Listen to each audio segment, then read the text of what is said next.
Hello friends, welcome है हमारे YT channel पर, जहां हम आपको बिहार बीएड एंट्रेंस एग्ज़ाम 2025 की टीचिंग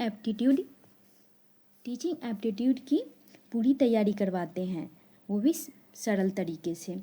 तो आज हमारा दूसरा क्लास है टीचिंग एप्टीट्यूड का, जो कि इस परीक्षा में एक बहुत ही महत्वपूर्ण हिस्सा है। आपके मन में ये सवाल आता होगा कि एंट्रेंस एग्ज़ाम में टीचिंग एप्टीट्यूड क्यों पढ़ाया जा रहा है या इससे सिलेबस में इसको क्यों रखा गया है। तो आइए थोड़ा सा जान लेते हैं इसके बारे में। टीचिंग एप्टीट्यूड क्या है? टीचिंग एप्टीट्यूड यह बताता है कि व्यक्ति में अच्छा शिक्षक बनने की योग्यता है या नहीं है। इसमें आपकी सोच, संप्रेषण यानी कम्युनिकेशन क्षमता और विद्यार्थियों को समझने की शक्ति की जांच की जाती है। तो इस क्लास में हम PYQ पर चर्चा करेंगे, तो वीडियो को पूरा देखें और अगर आप पहली बार आए हैं तो चैनल को सब्सक्राइब जरूर करें ताकि आगे की क्लास आपसे मिस ना हो। तो चलिए शुरू करते हैं आज की क्लास। देखते हैं आज का पहला क्वेश्चन। तो पहला क्वेश्चन है हमारे स्क्रीन पर। आधुनिक शिक्षा दर्शन के अनुरूप विद्यालय होने चाहिए।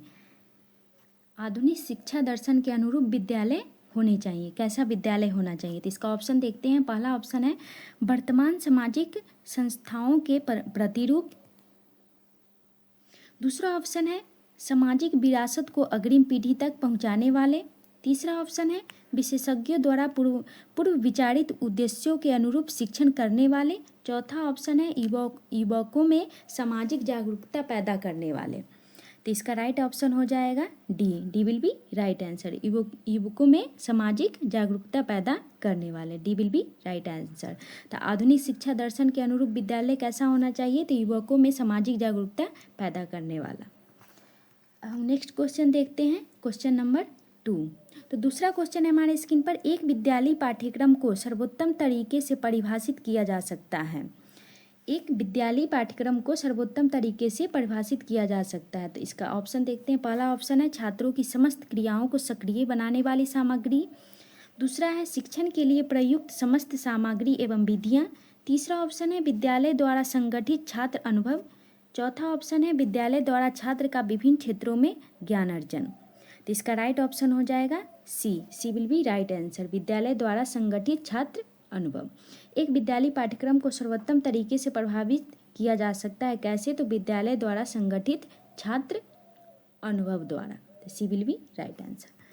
अब हम नेक्स्ट क्वेश्चन देखते हैं, क्वेश्चन नंबर 3। ये वाला दूसरा था। अब हम तीसरा क्वेश्चन देखते हैं। तीसरा क्वेश्चन है पाठ्यक्रम का वह भाग जो छोटे बालकों की आवश्यकताओं की पूर्ति के उद्देश्य से निर्मित किया जाता है उसे कहते हैं। पाठ्यक्रम का वह भाग जो छोटे बालकों की आवश्यकताओं की पूर्ति के उद्देश्य से निर्मित किया जाता है उसे क्या कहते हैं? तो पहला ऑप्शन है अध्ययन कार्यक्रम। दूसरा ऑप्शन है सामान्य शिक्षा। तीसरा ऑप्शन है वैकल्पिक विषय। चौथा ऑप्शन है विशिष्ट शिक्षा। तो इसका राइट आंसर हो जाएगा सी विल बी राइट आंसर, वैकल्पिक विषय। पाठ्यक्रम का वह भाग जो छोटे बालकों की आवश्यकताओं की पूर्ति के उद्देश्य से निर्मित किया जाता है उसे कहते हैं वैकल्पिक विषय। अब हम नेक्स्ट क्वेश्चन देखते हैं। नेक्स्ट क्वेश्चन है हमारे स्क्रीन पर। प्रायः सामान्य शिक्षा के पाठ्यक्रम के संदर्भ में निम्नलिखित तर्क प्रस्तुत किया जाता है। प्रायः सामान्य शिक्षा के पाठ्यक्रम के संदर्भ में निम्नलिखित तर्क प्रस्तुत किया जाता है। वो तर्क है छात्र के लिए जो भी आवश्यक ज्ञान है उसे उचित रूप से प्रदान किया जाए। दूसरा ऑप्शन है छात्र को उसके द्वारा चयनित कार्य क्षेत्र के लिए तैयार किया जाए। तीसरा ऑप्शन है छात्र को नागरिकता एवं सामाजिक कुशलताओं का प्रशिक्षण प्रदान किया जाए। चौथा ऑप्शन है छात्र को भारतीय सांस्कृतिक धरोहर की ओर उन्मुख किया जाए। तो इसका राइट आंसर हो जाएगा सी, छात्र को नागरिकता एवं सामाजिक कुशलताओं का प्रशिक्षण प्रदान किया जाए। सी विल बी राइट आंसर। अब हम नेक्स्ट क्वेश्चन देखते हैं। नेक्स्ट क्वेश्चन है हमारे स्क्रीन पर। आधुनिक प्राथमिक कक्षाओं में अंक गणित पढ़ाने का उद्देश्य है। आधुनिक प्राथमिक कक्षाओं में अंक गणित पढ़ाने का उद्देश्य क्या है? तो पहला ऑप्शन है छात्रों द्वारा व्यवहारिक समस्याओं का समाधान। दूसरा ऑप्शन है छात्रों को विभिन्न सूत्रों एवं सिद्धांतों का ज्ञान प्रदान करना। तीसरा ऑप्शन है छात्रों को वर्गमूल एवं लघुत्तम महत्तम का ज्ञान प्रदान करना। चौथा ऑप्शन है छात्रों को सामान्य गणित नियम तथा पहाड़ों की जानकारी प्रदान करना। यहाँ पे क्वेश्चन पूछा गया आधुनिक प्राथमिक कक्षाओं में अंक गणित पढ़ाने का उद्देश्य। तो छात्र द्वारा व्यवहारिक समस्याओं का समाधान, छात्र को विभिन्न सूत्रों एवं सिद्धांतों का ज्ञान प्रदान करना, ये नहीं होगा। छात्र को वर्गमूल एवं लघुत्तम महत्तम का ज्ञान प्रदान करना, छात्र को सामान्य गणित नियम तथा पहाड़ों की जानकारी प्रदान करना। तो इसका राइट आंसर हो जाएगा ए विल बी राइट आंसर, छात्रों द्वारा व्यवहारिक समस्याओं का समाधान। अब हम नेक्स्ट क्वेश्चन देखते हैं। नेक्स्ट क्वेश्चन है हमारे स्क्रीन पर, प्राथमिक स्तर के पाठ्यक्रमों का झुकाव होना चाहिए। प्राथमिक स्तर के पाठ्यक्रमों का झुकाव होना चाहिए किसके तरफ? तो पहला ऑप्शन है विषय वस्तु की ओर, दूसरा है संपूर्ण विषयों पर साधिकार चेष्टा की ओर, तीसरा ऑप्शन है सामाजिक विकास की ओर और चौथा ऑप्शन है बाल अभिवृद्धि के समस्त पक्षों की ओर। तो इसका राइट आंसर हो जाएगा D will be right answer, बाल अभिवृद्धि के समस्त पक्षों की ओर, D will be right answer. अब हम नेक्स्ट क्वेश्चन देखते हैं। नेक्स्ट क्वेश्चन है हमारे स्क्रीन पर, एक प्राथमिक स्कूल की प्रथम कक्षा में केंद्रीय शिक्षण कार्य होना चाहिए। एक प्राथमिक स्कूल की प्रथम कक्षा में केंद्रीय शिक्षण कार्य होना चाहिए। क्या होना चाहिए? पढ़ना, रीडिंग करना, दूसरा है लिखना, तीसरा है शब्द संरचना, चौथा है इतिहास। तो इसका राइट आंसर हो जाएगा ए विल बी राइट आंसर, पढ़ना। एक प्राथमिक स्कूल की प्रथम कक्षा में केंद्रीय शिक्षण कार्य होना चाहिए पढ़ना, रीडिंग करना। अब हम नेक्स्ट क्वेश्चन देखते हैं। नेक्स्ट क्वेश्चन है हमारे स्क्रीन पर, प्रगतिशील शिक्षाविदों के विचार में पाठ्यक्रम संबंधी अनुभवों की श्रृंखला को निर्धारित किया जाना चाहिए। एक बार क्वेश्चन फिर से देखते हैं। प्रगतिशील शिक्षाविदों के विचार से पाठ्यक्रम संबंधी अनुभवों की श्रृंखला को निर्धारित किया जाना चाहिए। कैसे किया जाना चाहिए? ऑप्शन देखते हैं। छात्रों की रुचियों से सतत अनुक्रम में, दूसरा है आधारभूत पाठ्य पुस्तकों के संगठन के अनुरूप, तीसरा ऑप्शन है विषय वस्तु की तारीखता के आधार पर, चौथा ऑप्शन है पाठ्यक्रम निर्माता के संगठन के आधार पर। यहाँ पे क्वेश्चन पूछा गया है, प्रगतिशील शिक्षाविदों के विचार से पाठ्यक्रम संबंधी अनुभवों की श्रृंखला को निर्धारित कैसे किया जाना चाहिए। छात्रों की रुचियों से सतत अनुक्रम में, दूसरा है आधारभूत पाठ्य पुस्तकों के संगठन के अनुरूप में, विषय वस्तु की तार्किकता के आधार पर, पाठ्यक्रम निर्माता के संगठन के आधार पर। इसका राइट आंसर हो जाएगा ए विल बी राइट आंसर, छात्रों की रुचियों से सातत्य अनुक्रम में, ए विल बी राइट आंसर। अब हम नेक्स्ट क्वेश्चन देखते हैं।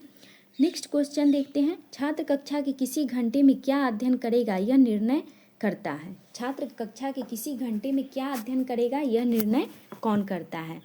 इसका ऑप्शन देखते हैं। स्वयं छात्र के द्वारा, दूसरा है माता पिता के द्वारा, तीसरा है शिक्षक के द्वारा, चौथा है प्रधानाचार्य के द्वारा। इसका राइट आंसर हो जाएगा सी विल बी राइट आंसर, शिक्षक के द्वारा, क्लास टीचर के द्वारा यह तय किया जाता है कि छात्र कक्षा के किस घंटी में क्या पढ़ेगा। तो सी विल बी राइट आंसर। अब हम नेक्स्ट क्वेश्चन देखते हैं।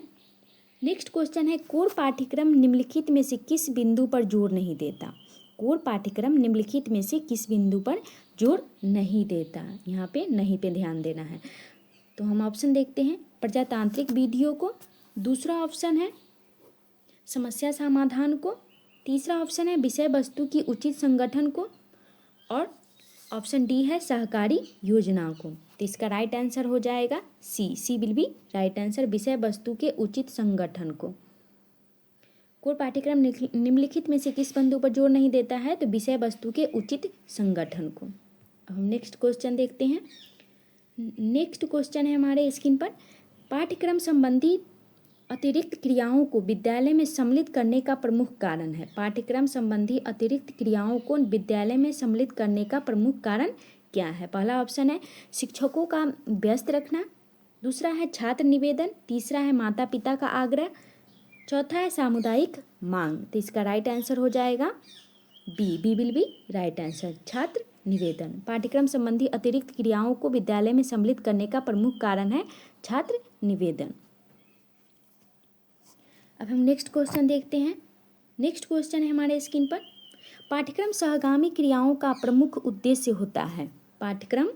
पाठ्य सहगामी क्रियाओं का प्रमुख उद्देश्य पूछा गया है। तो ऑप्शन देखते हैं। पहला ऑप्शन है छात्रों के विकास को संवर्धित करना, दूसरा है छात्र अनुशासनहीनता की समस्याओं का निदान करना, तीसरा ऑप्शन है छात्र को उन्नतशील विद्यालय वातावरण प्रदान करना।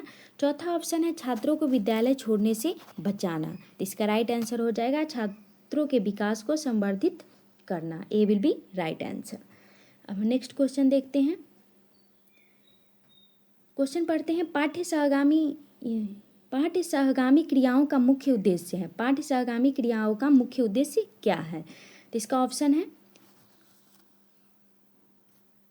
एक मिनट, पहला क्वेश्चन, इसका आंसर है ए विल बी राइट आंसर।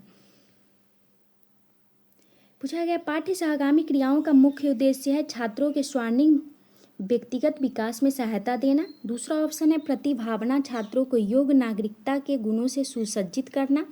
तीसरा ऑप्शन है छात्रों का दैनिक कक्षीय वातावरण एवं अध्ययन के कुछ अलग हटकर विश्राम प्रदान करना। ऑप्शन डी है छात्रों को मनोनुकूल पाठ्यक्रम चयन की सुविधाएं प्रदान करना, उनके मन मुताबिक पाठ्यक्रम चयन की सुविधाएं प्रदान करना। तो इसका राइट आंसर हो जाएगा ए विल बी राइट आंसर। छात्रों के स्वर्णिम व्यक्तिगत विकास में सहायता देना। पाठ्य सहगामी क्रियाओं का मुख्य उद्देश्य क्या है? छात्र के स्वर्णिम व्यक्तिगत विकास में सहायता देना। तो ए विल बी राइट आंसर। अब हम नेक्स्ट क्वेश्चन देखते हैं। ये आज का हमारा सेकेंड लास्ट क्वेश्चन है। किसी विद्यालय में चलने वाली पाठ्य सहगामी क्रियाओं की सर्वश्रेष्ठता को निर्णय लिया जाता है। किसी विद्यालय में चलने वाली पाठ्य सहगामी क्रियाओं की सर्वश्रेष्ठता को निर्णय लिया जाता है। इसका ऑप्शन है छात्र सहभागिता के द्वारा। दूसरा है शिक्षक सहभागिता की सीमा के द्वारा। तीसरा ऑप्शन है छात्रों द्वारा प्रदर्शित विभिन्न रुचियों के आधार पर। और चौथा ऑप्शन है समस्त छात्रों की रुचियों की संतुष्टि की सीमा के आधार पर। यहाँ पे क्वेश्चन पूछा गया है किसी विद्यालय में चलने वाली पाठ्य सहगामी क्रियाओं की सर्वश्रेष्ठता को निर्णय लिया जाता है, कैसे लिया जाता है? तो इसका राइट आंसर हो जाएगा समस्त छात्रों की रुचियों की संतुष्टि की सीमा के आधार पर। D will be right answer.